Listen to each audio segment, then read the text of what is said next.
I am worried about the children's education in this country because I believe that the standards of education has dropped in this country. What we're doing in Malaysia is that we are also concerned about this. That's why we've introduced the National Education Blueprint. Very thick document about the roadmap, how we are going to improve it.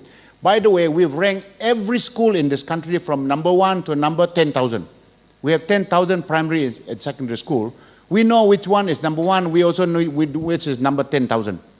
We originally wanted to publish the rank order of all the schools. Then the principal said, wow, please don't put it like that because my school is number 10,000.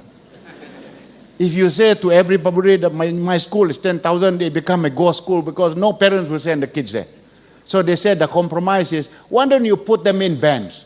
So DPM agreed that we put in band 1 means the best performing school, but you don't say which one, number 1, number 2, band 2, and band 3. We have band 7 is the worst performing. The good news is over the last 5 years, we have made big improvement in band 1 and 2. 31% of the schools in band 1 and 2 and now have increased from originally 19.4%. That is massive improvement. We also have a big reduction in the band 6 and 7, including the very, very rural schools. Let me say, despite the fact that some schools do not have good facilities, I went to a very rural school in Sarawak. This is an Iban school, Sekolah Ulu Lubai. Very rural school, flooded 6 times a year, very poor facilities. In the year 2011, I believe it's one of the best primary school in Malaysia. Now, when I visited it, DPM also visited it. Do you know what time the kids go to school every day? 5:30 a.m. What time do they finish in the school? 10 p.m. Whoa. And they had a small room like this. And in the room, all the awards, they menang. All sorts of awards. From Turkey, Commonwealth, they menang. The scores of the students are very, very good. In fact, the funny part of the story, there was one award, National School for Bowling in Kuantan. Hui, mana ada bowling alley in Ulu Lubai? How do you learn how to do this? Dia pakai tembikai. So they went there because they're so determined, they menang juga. Now, the interesting thing was, the literacy and numeracy in the school is so fantastic. At an event like this, an MOE event,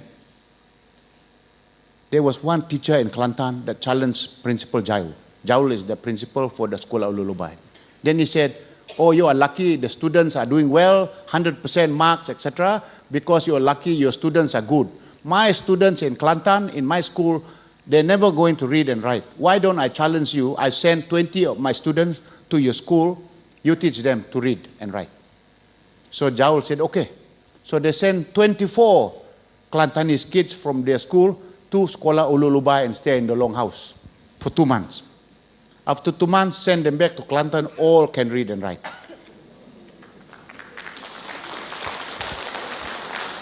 Why I tell you this story is this. It is not about the facilities. It is not about the gaji of the teachers actually, because the teachers there the same gaji juga. It is about the principal dedication and the teachers' dedication and the parents getting involved and the students wanting to study. Actually, to me, not to do with the curriculum per se, because the same curriculum. We have done a lot of work on literacy and numeracy. We have made big improvement. Today, the numeracy score of our students in primary 1, 2, and 3, and 4 based on the Linus test is already now 98.9%. And literacy is now 88%.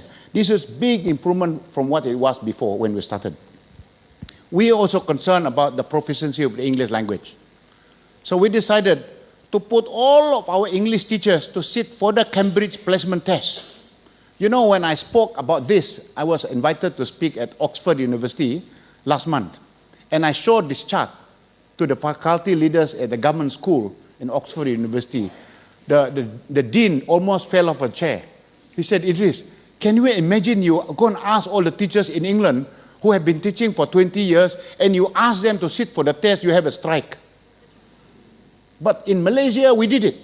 We got 70,000 of our teachers who teach English to sit for the Cambridge placement test. No strike. Actually, the sad news is that 70% of them did not quite make the standard. But we know them by name today. Under DPM, we have now organized an event, a very big program, to take them to classroom over weekend and at night to make sure that they improve their command of English language. We are very serious. So people who think that we are not serious about what we're trying to do under the program, this hopefully will tell you that we are very serious about it.